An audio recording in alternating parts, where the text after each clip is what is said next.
नमस्कार मित्रों, स्वागत है बने रहिए बनारसी अंचल के साथ। तो एक नए सीरीज में आपका स्वागत है। 51 से लेके 100 तक क्वेश्चन, 50 प्रश्नों की। क्वेश्चन नंबर 51, किसने उदारवादी नेताओं की नीतियों को राजनीतिक भिक्षावृत्ति की संज्ञा दी थी? विपिन चंद्र पाल, अरविंद घोष, लाला लाजपत राय, बाल गंगाधर तिलक। तो सही उत्तर है आपका डी, बाल गंगाधर तिलक। और गरम दल के नेता तिलक थे, जो कि अंग्रेज़ों की नीतियों की आलोचना करते थे और लोग उन्हें बेताज बादशाह भी कहते थे। और मित्रों, बाल गंगाधर तिलक अखाड़ा, लाठी क्लब और गो हत्या विरोधी सभाएं भी स्थापित की थी। 52, भारतीय राष्ट्रीय कांग्रेस के किस अधिवेशन के समय क्रांतिकारी समाजवादी पार्टी की स्थापना हुई? रामगढ़ अधिवेशन 1940, हरिपुरा अधिवेशन 1938, कराची अधिवेशन 1931, लाहौर अधिवेशन 1929। तो सही उत्तर है आपका, अनुमान लगाइए, ए, रामगढ़ अधिवेशन 1940। और ये जो क्रांतिकारी समाजवादी पार्टी थी मित्रों, इसके संस्थापक योगेश चंद्र चटर्जी थे। और जो ये रामगढ़ का अधिवेशन हुआ 1940 में, अध्यक्ष अबुल कलाम आज़ाद थे। और इसी अधिवेशन में मित्रों सत्याग्रह का प्रस्ताव भी पारित किया गया। 53, निम्नलिखित में से किसे भारतीय कृषि विभाग के पिता के रूप में देखा जाता है? Ripon, Mayo, Lytton, Northbrook. तो जिसे भारतीय कृषि विभाग के पिता के रूप में देखा जाता है वो है आपके बी, मेयो। और मेयो के कार्यकाल में मित्रों कृषि एवं वाणिज्य के लिए एक पृथक विभाग भी बनाया गया था। 54, महात्मा गांधी ने 1922 में असहयोग आंदोलन क्यों वापस लिया था? अधिकतर नेता गिरफ्तार कर लिए गए थे एवं जेल में थे। अंग्रेज अंशतः मांगे मानने को तैयार हो गए थे। उन्हें आंदोलन की सफलता की कोई संभावना नहीं दिखी, चौरी चौरा में हुई हिंसा के कारण। तो सही उत्तर है मित्रों डी, चौरी चौरा में हुई हिंसा के कारण असहयोग आंदोलन वापस ले लिया गया था। और यह घटना मित्रों कभी कभी एग्जैक्ट आपको महीने का नाम भी पूछा जाता है, तो याद रखिएगा 4 फरवरी 1922 को। और 21 सिपाहियों की मृत्यु हो गई थी। और गांधी जी ने 12 फरवरी को मित्रों बारदोली से, कहाँ से, बारदोली से असहयोग आंदोलन को स्थगित कर दिया। 55, हम या तो स्वतंत्र भारत लेंगे या इसके प्रयास में मर जाएंगे, यह नारा दिया था बाल गंगाधर तिलक, सुभाष चंद्र बोस, महात्मा गांधी या फिर जवाहरलाल नेहरू। तो सही उत्तर क्या है आपका सी, महात्मा गांधी ने यह नारा दिया था। 7 अगस्त 1942 को मित्रों जो बम्बई में कांग्रेस का अधिवेशन हुआ और इसकी अध्यक्षता की थी अबुल कलाम आज़ाद ने।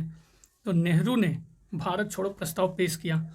कभी कभी ये भी आता है मित्रों कि अध्यक्षता किसने की, किसने प्रस्ताव पेश किया। तो नेहरू ने भारत छोड़ो प्रस्ताव पेश किया और 8 अगस्त को ये स्वीकार कर लिया गया।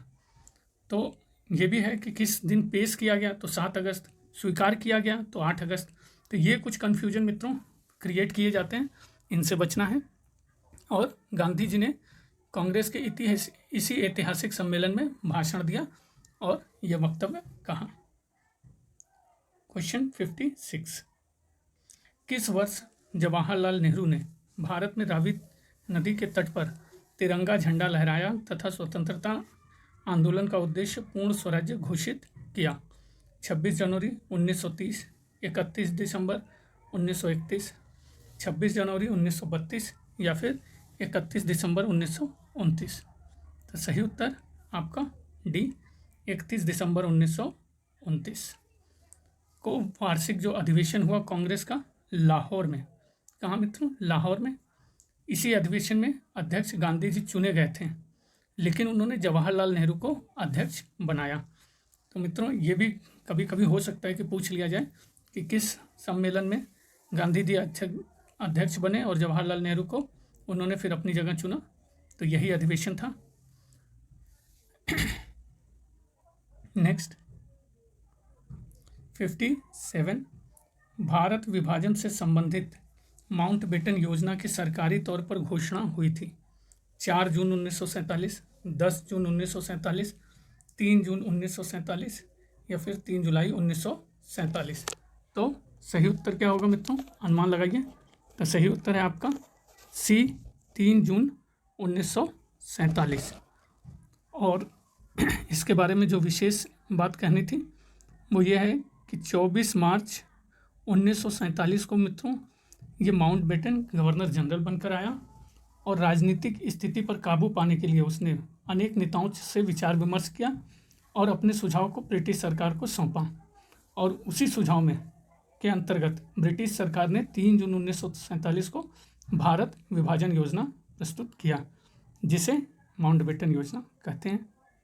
58 अलीगढ़ आंदोलन से निम्नलिखित में से कौन संबंधित नहीं था? तो मित्रों याद करना है कि कौन कौन संबंधित था। तो अल्ताफ हुसैन हाली संबंधित थे, हाँ संबंधित थे। नज़ीर अहमद संबंधित थे, हाँ। मौलाना अबुल कलाम आज़ाद, तो ये थे नहीं थे मित्रों, ये नहीं थे। चिराग अली थे। 1875 में मित्रों ये जो सर सैयद अहमद खान ने अलीगढ़ में एक मुस्लिम एंग्लो ओरिएंटल स्कूल प्रारंभ किया था, जिसमें शुरुआत में तो पाश्चात्य विषय विज्ञान और मुस्लिम धर्म दोनों पढ़ाए जाते थे, लेकिन बाद में ये चल के ये जो अलीगढ़ मुस्लिम संप्रदाय के धार्मिक और सांस्कृतिक आंदोलन का केंद्र बन गया। अल्ताफ हुसैन अली, नज़ीर अहमद, चिराग अली इससे संबंधित थे। 59 1885 में बॉम्बे प्रेसिडेंसी एसोसिएशन का गठन किसने किया था? एस ए बनर्जी और आनंद मोहन बोस, पी आनंद चार्लू और एम वी राघव चेरियार, फिरोज शाह मेहता और पी आनंद चार्लू, के टी तैलंग और फिरोज शाह मेहता। तो सही उत्तर है आपका डी, के टी तैलंग और फिरोज शाह मेहता।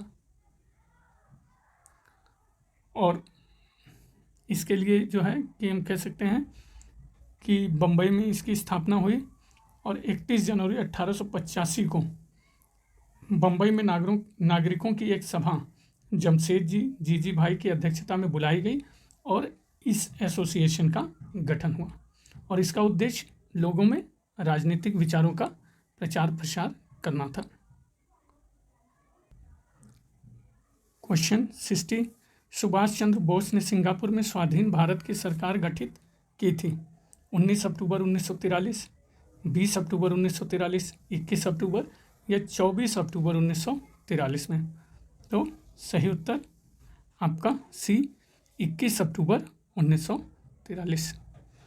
सुभाष चंद्र बोस 2 जुलाई 1943 को मित्रों सिंगापुर पहुँचे। अब ये देखिए कि स्वाधीन भारत की सरकार गठित की थी 21 अक्टूबर 1943, 2 जुलाई को सिंगापुर पहुँचे। 5 जुलाई को मित्रों 1943 को रास बिहारी बोस ने भारतीय स्वतंत्रता लीग की अध्यक्षता सुभाष को सौंप दी और 21 अक्टूबर 1943 में सुभाष चंद्र बोस ने आज़ाद हिंद फौज के सर्वोच्च सेनापति की हैसियत से सिंगापुर में स्वतंत्र भारत की अस्थायी सरकार का निर्माण किया। 61 निम्नलिखित में से कौन 1885 के बाद बंगाली एवं मराठी नेताओं के प्रति आयरलैंड जैसा क्रांतिकारी योजना चलाने का संदेह करने लगा था? Lord Mayo, Lord Dufferin, Lord Lytton, Lord Curzon. तो सही उत्तर है D, Lord Curzon. Lord Curzon कब से कब तक गवर्नर जनरल था? 1899 से 1905 और इसी दौरान मित्रों कई सारी क्रांतिकारी जो गतिविधियां बढ़ गईं, महाराष्ट्र में जैसे पूना की घटना, बंगाल में हो रहे आंदोलन, तो इसी के मद्देनज़र कर्जन को संदेह होने लगा कि बंगाली और मराठी नेता आयरलैंड जैसी क्रांतिकारी गतिविधियां चला रहे हैं। 62 किस अधिनियम के अनुसार वर्मा को भारत से पृथक कर दिया गया था? अधिनियम 1833, 1909, 1919 या अधिनियम 1935? तो सही उत्तर है डी, अधिनियम 1935 के अनुसार वर्मा को भारत से पृथक कर दिया गया था। और इसमें मित्रों प्रांतों में द्वैत शासन समाप्त करके, इसी अधिनियम के तहत समाप्त करके केंद्र में द्वैत शासन लागू किया गया था। संघीय नाले की स्थापना हुई। सिंध और उड़ीसा दो नए प्रांतों का गठन भी इसी अधिनियम के दौरान किया गया। क्वेश्चन 63, निरालंब सरस्वती। सरस्वती अब निराश्रय हो गई, पर एक कवि की शोकाभिव्यक्ति किसकी मृत्यु पर की गई थी? चंदेल कीर्तिवर्मा, भोज परमान, चाहमान विशलदेव, मिहिर भोज। तो सही उत्तर है आपका बी, भोज परमार।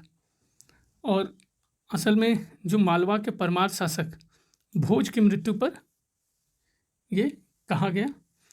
भोज ने मित्रों धारा में सरस्वती मंदिर का निर्माण कराया और अनेक ग्रंथों की रचना की, जैसे कि युक्ति कल्पतरु, श्रृंगार प्रकाश, श्रृंगार मंजरी, सरस्वती कंठाभरण, सम्रांगण सूत्रधार।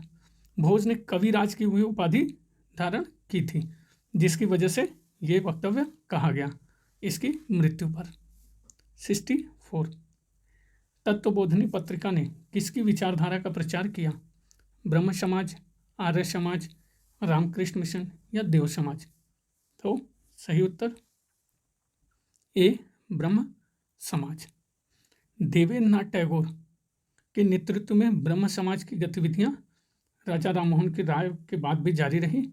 ब्रह्म समाज में शामिल होने से पहले देवेंद्रनाथ ने कलकत्ता में इस तत्वबोधिनी सभा को स्थापित करके एक पत्रिका भी चलाए थे, तत्वबोधिनी पत्रिका, जिसमें ब्रह्म समाज के विचार होते थे। 65, निम्नलिखित हड़प्पा स्थलों में कहाँ से मजदूरों के मकान के अवशेष प्राप्त हुए हैं? हड़प्पा, चन्हुदड़ो, रंगपुर, रोपड़। तो सही उत्तर है ए, हड़प्पा। और 1921 में कह सकते हैं कि दयाराम साहनी ने हड़प्पा का सर्वेक्षण किया और बाद में इसका नियमित उत्खनन प्रारंभ हुआ। और उत्खनन के दौरान ही किले के बाहर कुछ ऐसे भवन मिले जिसको अनुमानतः बोला जाता है कि वो कर्मचारियों के आवास थे। और एक और जो भवन है उसमें 2 कमरों वाला एक बैरक मिला, जो कि अनुमान लगाया जाता है कि ये मजदूरों के रहने के लिए थे। क्वेश्चन 66, निम्नलिखित में से कौन सी धातु लोथल से विवृत नहीं है? तो जो हैं उनके लिए कर लीजिए। तो सही उत्तर है सोना विवृत है, चांदी ये मित्रों नहीं है, तांबा और कांसा है। लोथल किस नदी के किनारे था? भोगवा नदी के किनारे। इसकी खोज किसने की? Doctor S R Rao. कब किया? 1957 में। और यहाँ से खुदाई में मित्रों फारस की मुहर, सोच लीजिए, फारस की मुहर, युगल समाधान, घोड़े की लघु मृण मूर्ति भी प्राप्त हुआ है। इसके साथ साथ अग्निकुंड का साक्ष्य भी। 67, एक मुद्रा पर एक व्यक्ति बाघ से लड़ता हुआ अंकित है। यह किस हड़प्पन स्थल से प्राप्त हुई है? मोहनजोदड़ो, रखीगढ़ी, कालीबंगा, बनावली। सही उत्तर ए, मोहनजोदड़ो। और कह सकते हैं कि ये जो सैंधव कला के अंतर्गत मोहरों का तो विशिष्ट स्थान है। और इसमें जो एक मोहर थी उसमें खुदे हुए चित्र में 2 भागों से लड़ते हुए एक मनुष्य को दिखाया गया है। पशुपति शिव की मूर्ति, शिव की एक मोहर मोहनजोदड़ो से मिली है। 68, निम्नलिखित में से वैदिक साहित्य में कौन सम्मिलित नहीं है? संहिताएं, स्मृतियां, आरण्यक, उपनिषद। तो सही उत्तर बी, स्मृतियां वैदिक साहित्य में सम्मिलित नहीं है। वैदिक साहित्य के अंतर्गत 4 वेद, जिन्हें संहिता कहा जाता है, ब्राह्मण ग्रंथ, आरण्यक और उपनिषद का स्थान है। तो संहिता में मित्रों कंफ्यूज नहीं होना है, जो 4 वेद हैं उन्हें संहिता कहा जाता है। और इनके बाद में स्मृतियों की रचना हुई। मनुस्मृति सबसे प्राचीन प्रामाणिक मानी जाती है। अन्य स्मृतियों में याज्ञवल्क्य, नारद, कात्यायन, देवल इत्यादि हैं। 69, पुरुष सूक्त भाग है महाभारत का, भागवत गीता, ऋग्वेद, अथर्ववेद। तो पुरुष सूक्त आपका भाग है सी, ऋग, वेद का। और ऋग्वेद के कौन से मंडल में पुरुष सूक्त का उल्लेख है? तो 10वें मंडल में। और इसी पुरुष सूक्त में मित्रों सर्वप्रथम शूद्र शब्द का उल्लेख मिलता है। और यहीं पर चारों वर्णों की उत्पत्ति एक विराट पुरुष के विभिन्न अंगों से बताई गई है। क्वेश्चन 70, निम्नलिखित में से किस गणिका का राजगृह में गणिकाभिषेक हुआ था? सालवती, आम्रपाली, बसंत सेना, रामनिया। तो सही उत्तर है आपका ए शालवती। कहीं कहीं मित्रों इसको शीलवती भी कहा जाता है। सालवती या शीलवती का राजगृह में गणकाभिषेक हुआ था। और इसी शालवती का पुत्र मित्रों जो प्रसिद्ध राजवैद्य जीवक था, इसी शालवती का पुत्र था। और जीवक किसके दरबार में था? निजी चिकित्सक, याद करिए मित्रों, वो था बिंबिसार के दरबार में। और कहीं कहीं पे तो इसका भी उल्लेख होता है कि जो राजवैद्य जीवक था उसका शुल्क मित्रों लगभग से 60,000 पण था। इतना डीप में तो नहीं जाएगा, लेकिन फिर भी दिया हुआ है तो ध्यान में रखिए। 71, निम्नलिखित में से कौन सा जैन धर्म के त्रिरत्न में नहीं है? तो जो जैन धर्म के त्रिरत्नों में हैं उनको याद करिए। सम्यक ज्ञान है, हाँ है। सम्यक चरित्र है, हाँ है। सम्यक श्रद्धा है, तो हाँ है। सम्यक कार्य मित्रों ये नहीं है। और अगर जैन धर्म के बारे में बात करें तो जैसे कि प्रत्येक साधक जो भी होता है अपने पूर्व जन्मों के कर्म फल से मुक्त हो जाए, ऐसा बोला जाता है। क्योंकि मुक्त न होने से वो बार बार जन्म लेगा, मृत्यु लेगा और इसी भवचक्र में फंसा रहेगा। और जब वो मुक्त हो जाएगा तो मोक्ष अथवा निर्माण को प्राप्त कर लेगा, नहीं तो नहीं कर सकेगा। इसीलिए कर्म फल से मुक्ति हेतु जैन धर्म में त्रिरत्नों की बात कही गई है। सम्यक दर्शन या श्रद्धा, सम्यक ज्ञान, सम्यक आचरण या चरित्र। 72, कौशल महाजनपद की राजधानी थी पाटलिपुत्र, श्रावस्ती, कौशाम्बी, वाराणसी। तो कौशल महाजनपद की राजधानी मित्रों उत्तर बी श्रावस्ती थी। और हमें पता होना चाहिए कि बौद्ध ग्रंथ अंगुत्तर निकाय और जैन ग्रंथ भगवती सूत्र में 16 महाजनपदों का उल्लेख मिलता है। और दोनों सूचियों में कुछ कॉमन थे, जिसमें से अंग, मगध, काशी, कौशल, वत्स और वज्जी। और मित्रों चूंकि नाम से पता है बनारसी अंचल नाम से इंटरव्यू में एक बार क्वेश्चन भी पूछा गया कि 16 महाजनपदों के नाम बताइए, तो याद रखिए 73। और इसमें मित्रों एक जो विशेष है, कौशल की जो राजधानी थी वो श्रावस्ती थी और वत्स की राजधानी कौशाम्बी। दोनों में बहुत मित्रों कन्फ्यूजन हो जाता है। वत्स की राजधानी कौशाम्बी, ठीक है, कौशल श्रावस्ती। 73, निम्नलिखित में से किसकी पहचान कुसुमपुर से की जाती है? पाटलिपुत्र, पेशावर, अलकापुरी, कौशाम्बी। तो जिसकी पहचान कुसुमपुर से की जाती है ए पाटलिपुत्र। और बिहार में आधुनिक पटना पाटलिपुत्र की पहचान है। और मगध की उत्तरकालीन राजधानी पाटलिपुत्र। यूनानी इतिहासकार मित्रों इसी पाटलिपुत्र को क्या कहते थे? पालीब्रोथा या पालीब्रोथ। और एक जो कुसुमपुर और पुष्पपुर है, इसका जो प्राचीन नाम मित्रों वो इस वजह से है क्योंकि जो राजा थे उनके उद्यान के अहाते में, अहाता जो आंगन या बड़ा सा जगह जो होता था, बहु संरक्षक जो पुष्प थे, बहु संरक्षक बहुत सारे पुष्पों के कारण इसका नाम मित्रों ये कुसुमपुर या पुष्पपुर था।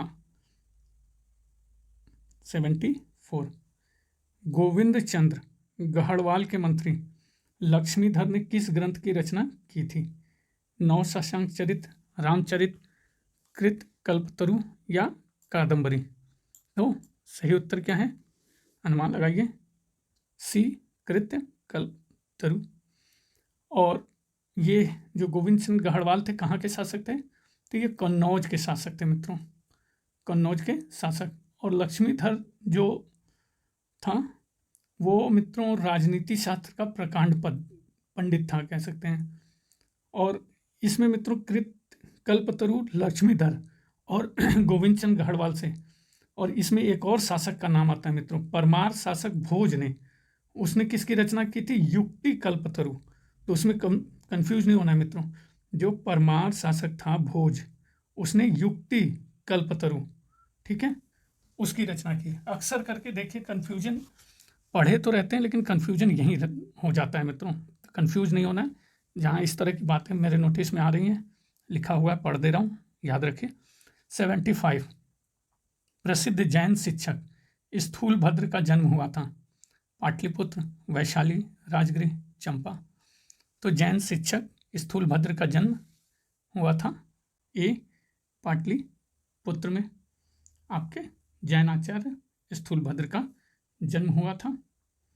और जब मगध में राज्य में अकाल पड़ा तो भद्रबाहु अपने शिष्यों के साथ दक्षिण भारत चले गए, और स्थूलभद्र मित्रों वो अपने नेतृत्व में मगध साम्राज्य में ही रहे। तो स्थूलभद्र के जो अनुयायी हैं वो श्वेतांबर कहलाए और भद्रबाहु के दिगंबर। 76, निम्नलिखित में से कौन चंद्रगुप्त मौर्य के शासनकाल में सौराष्ट्र का प्रांतीय गवर्नर था? तुषार, पुष्यगुप्त, बिंदुसार, राधागुप्त। तो सही उत्तर बी पुष्यगुप्त चंद्रगुप्त मौर्य के शासनकाल में सौराष्ट्र का प्रांतीय गवर्नर था। और अर्थशास्त्र के अनुसार मित्रों ये जो राज्यपाल होते थे उनको 12,000 पौंड वार्षिक वेतन मिलता था, और अनेक अमात्यों और अध्यक्षों की सहायता से ये प्रांतों के शासन को चलाते थे। और इस बात की जानकारी मित्रों जो शक शासक था रुद्रदामन प्रथम, उसके जूनागढ़ अभिलेख से मिलती है। 77, निम्नलिखित स्थानों में से कहाँ वृषभ शीर्ष वाला अशोक स्तंभ स्थित था? सारनाथ, रामपुरवा, संकीसा, सांची। तो सही उत्तर है बी रामपुरवा। और अशोक का मित्रों कुल 17 स्तंभ मिलते हैं, और 2 प्रकार के हैं स्तंभ जिन पर लिपियां खुदी हुई हैं, और कुछ स्तंभ बिल्कुल सादे हैं। तो जिस पे लिपियां खुली हैं वो दिल्ली, मेरठ, इलाहाबाद, लौरिया, नंदनगढ़ से प्राप्त सिंह शीर्ष है, और दूसरे प्रकार जो बिल्कुल सादे हैं उसमें रामपुरवा से प्राप्त वृषभ शीर्ष वाला स्तंभ भी है। तो कभी अगर क्वेश्चन आए कि कहाँ का सादा है तो रामपुरवा का। 78, अशोक ने अपने समकालीन शासकों से मैत्रीपूर्ण संबंध बनाए रखे। इसका उल्लेख उसके लघु शिलालेख 1 में, स्तंभलेख 7, बैराट अभिलेख शिलालेख 13 में।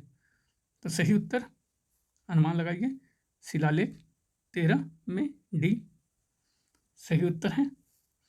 और ये जो मित्रों 13वां शिलालेख है इसमें 5 यवन राजाओं के नाम मिलते हैं।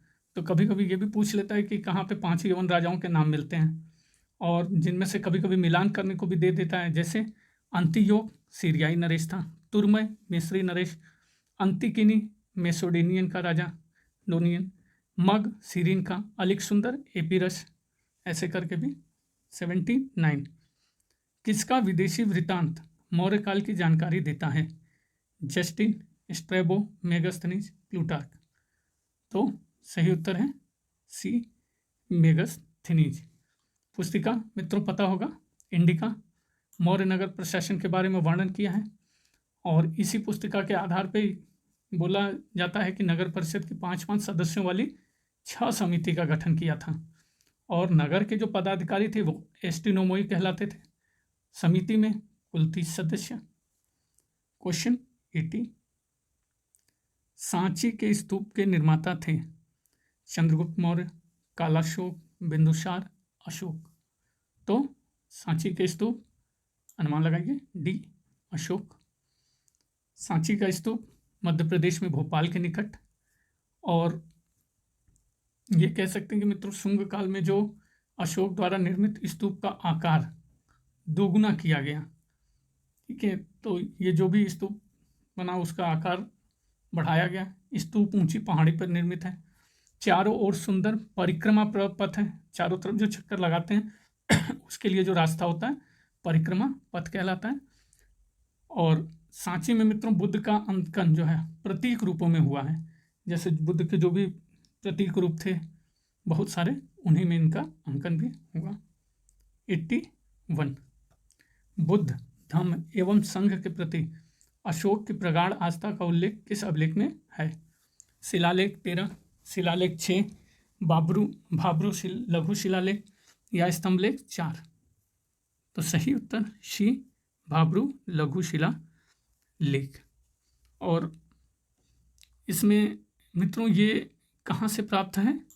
तो ये राजस्थान से प्राप्त है मित्रों। अशोक के दूसरे तीसरे अभिलेख से उसके बौद्ध धर्म के प्रति प्रगाढ़ आस्था को दर्शाता है। जो दूसरा और 12वें शिलालेख में मित्रों यहाँ पे धार्मिक सहिष्णुता के बारे में उल्लेख है। 82 आम्रपाली पुत्री थी वैशाली के एक मुखिया की, वैशाली के महान वैद्य की, धनाढ्य नागरिक की या वैशाली के एक कवि की? तो सही उत्तर है आम्रपाली पुत्री थी वैशाली के एक मुखिया की। ए। और मित्रों स्पष्ट जानकारी तो नहीं मिलती है और ऐसा कहा जाता है कि इसके माता पिता आम के पेड़ के नीचे इसे छोड़कर चले गए। बाद में वैशाली गांव के मुखिया ने इसका लालन पालन किया तो नाम पड़ा आम्रपाली। 83 निम्नलिखित में से किस महाकवि ने सती प्रथा का विरोध करते हुए इसे आत्महत्या माना है? कालिदास, बाणभट्ट, शूद्रक, भास। तो सही उत्तर है बी बाणभट्ट ने। और बाणभट्ट किसका दरबारी लेखक था? हर्ष का। कौन सी रचना है मित्रों? कादम्बरी हर्षचरित। और इसी ने सती प्रथा का विरोध करते हुए इसे आत्महत्या माना है। 84 गौतमी पुत्र सातकर्णी के राज चिन्ह से युक्त मुद्राओं वाला शक शासक था? तो भूमक, नहपान, चेस्टन, रुद्रदामन प्रथम। तो सही उत्तर है बी नहपान। और नहपान ने कब से कब तक शासन किया? 119 ईस्वी से 125। सातवाहन नरेश गौतमीपुत्र सातकर्णी से ये पराजित भी हुआ था। और जोगल थम्बी से प्राप्त नहपान के बहुसंख्यक जो सिक्के हैं वो गौतमीपुत्र सातकर्णी द्वारा पुनरांकित किए गए हैं। दोबारा से उसके सिक्कों पर कुछ न कुछ सुधार करके बनाया। और नहपान जो था मित्रों पश्चिमी भारत के क्षहरात वंश का शक शासक था। 85 नारा विश्वास करो, आज्ञा पालन करो, लड़ो संबंधित हैं तो वर्ल्ड हिस्ट्री से। सही उत्तर बी फांसीवाद। 86 माओ त्से तुंग का प्रसिद्ध महाप्रस्थान किस तिथि को प्रारंभ हुआ? 2 अक्टूबर 1934, 10 अक्टूबर 1934, 16 अक्टूबर 1934 या 2 अक्टूबर 1934? तो सही उत्तर है आपका सी 16 अक्टूबर 1934।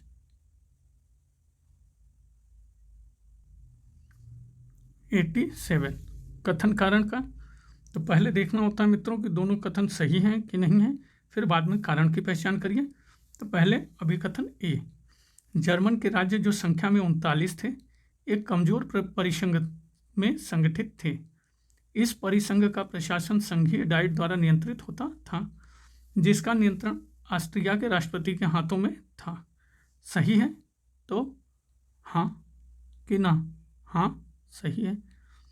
कारण राज्यों के बीच अलगाववाद की भावना बहुत मजबूत थी और जर्मन एकीकरण के महान उद्देश्य हेतु कोई भी अपना व्यक्तिगत पहचान छोड़ने को तैयार नहीं था। तो सही है हाँ कि ना? तो ये भी मित्रों सही है। और कारण के रूप में ये क्या है? सही नहीं है। तो कह सकते हैं दोनों कथन सही है लेकिन रीजन कारण के रूप में सही नहीं व्याख्या करता है। डी सही उत्तर होगा। 88 अमेरिकन क्रांति को प्रेरित करने वाली पुस्तक राइट ऑफ कॉलोनीज एग्जामिन्ड किसने लिखी? तो Samuel Adams, James Otis, Patrick Henry, Stephen Hopkin. तो सही उत्तर डी स्टीफन हॉपकिन। 89 फ्रांस प्रशा युद्ध 1870-71 का तत्कालीन कारण था। स्पेन उत्तराधिकार पर विवाद, स्लेस्विन हॉलस्टीन के प्रशासन पर विवाद, आर्सिनो द्वारा नेपोलियन तृतीय की हत्या का प्रयास, अल्सास लोरेन के नियंत्रण पर विवाद। तो सही उत्तर ए, स्पेन उत्तराधिकार पर विवाद। 90 फ्रांसीसी क्रांति के बाद वहां आतंक के राज्य का नेता निम्नलिखित में से कौन था? नेपोलियन बोनापार्ट, रोबेस्पियर, होमोरिये, मिराक्यो। तो सही उत्तर है आपका बी, रोबेस्पियर। 91 लोहे का पर्दा उठ गया, निम्नलिखित में से किस संदर्भ में इस कथन का प्रयोग हुआ है? खुले बाजार का उदय, यूरोप में तानाशाही का उदय, पूर्वी यूरोप में उदार प्रजातंत्र का उदय, या फिर रूसी क्रांति। तो सही उत्तर क्या होगा? अनुमान लगाइए मित्रों। तो सही उत्तर है आपका सी, पूर्वी यूरोप में उदार प्रजातंत्र का उदय। 92 निम्नलिखित में से किस पोप के नेतृत्व में ग्लोबल कैथोलिक क्लाइमेट मूवमेंट की स्थापना की गई थी? Pope Francis, pope John Paul प्रथम, पोप पॉल, पोप बेनेडिक्ट आपका 16। तो सही उत्तर ए, पोप फ्रांसिस। 93 निम्नांकित में से कौन सा दिन विश्व इतिहास में काला गुरुवार के नाम से जाना जाता है? तो 24 अक्टूबर 1929, 31 सितंबर 1931, 24 अक्टूबर 1930 या फिर 20 जून 1931। सही उत्तर ए, 24 अक्टूबर 1929। 94 निम्नलिखित में से कौन पेरिस शांति सम्मेलन का बड़े चार की परिषद का सदस्य नहीं था? लॉर्ड जॉर्ज सदस्य था, हाँ था। वुड्रो विल्सन था, हाँ था। ऑरलैंडो ये मित्रों भी था। सेओंची किमिची ये नहीं था। 95 किस अमेरिकी राष्ट्रपति ने न्यू डील का प्रतिपादन किया? Franklin D Roosevelt, Theodore Roosevelt, Herbert Hoover, Woodrow Wilson. तो सही उत्तर ए, फ्रैंकलिन डी रूजवेल्ट। 96 द्वितीय विश्व युद्ध का तत्कालीन कारण क्या था? तो वर्साय की संधि को तोड़ना, पोलिस गलियारे की आवश्यकता, तानाशाहों का उत्कर्ष, उग्र राष्ट्रवाद का उदय। तो सही उत्तर बी, पोलिस गलियारे की आवश्यकता। 97 निम्न में से किसने द डिवाइन कॉमेडी पुस्तक की रचना की? इरेस्मस, थॉमस मूर, दांते, पेट्रॉर्क। तो द डिवाइन कॉमेडी पुस्तक की रचना की गई सी, दांते के द्वारा। 98 किसे राष्ट्रपति या चीन गणराज्य के पिता के रूप में जाना जाता है? देन सियाओपिंग, माओ सेतुंग, चांग काई शेक, सन यात सेन। तो डी, सन यात सेन। 99 देख लीजिए, कूट की सहायता से सही सुमेल करना है। तो एडमंड स्पेंसर मैच कराइए, किससे मैच करेगा? Faerie Queene, Thomas More, Utopia, Cervantes, Don Quixote, William Shakespeare, Macbeth. अंतिम प्रश्न मित्रों कथन कारण का। नीचे दिए गए दो वक्तव्य हैं कथन और कारण के, तो पढ़ते हैं। लॉवेल मुसोलिनी समझौते 1935 ने उत्तरी अफ्रीका में इटली को कई लाभ दिए। सही है? तो हाँ सही है। आर, फ्रांस इटली को जर्मनी के साथ जाने से रोकना चाहता था। तो ये मित्रों सही है, हाँ कि ना? हाँ सही है। कारण के रूप में भी व्याख्या कर रहा है, तो हाँ। तो कह सकते हैं दोनों सही भी हैं और कारण के रूप में व्याख्या भी करता है। तो मित्रों, ये 10 प्रश्नों की सीरीज थी और लगभग जी सीरीज समाप्त हो गया है। और इसके बाद कई छोटे मोटे इस तरह से 25-30 प्रश्नों की सीरीज है। और ऐसे खाली समय में भी मित्रों आप बैठ के इसी तरह से सुन सकते हैं, अपना अनुमान लगा सकते हैं। और बने रहिए बनारसी अंचल के साथ। बहुत बहुत धन्यवाद। एक ही रिक्वेस्ट, प्लीज़ सब्सक्राइब करिए। बहुत बहुत धन्यवाद।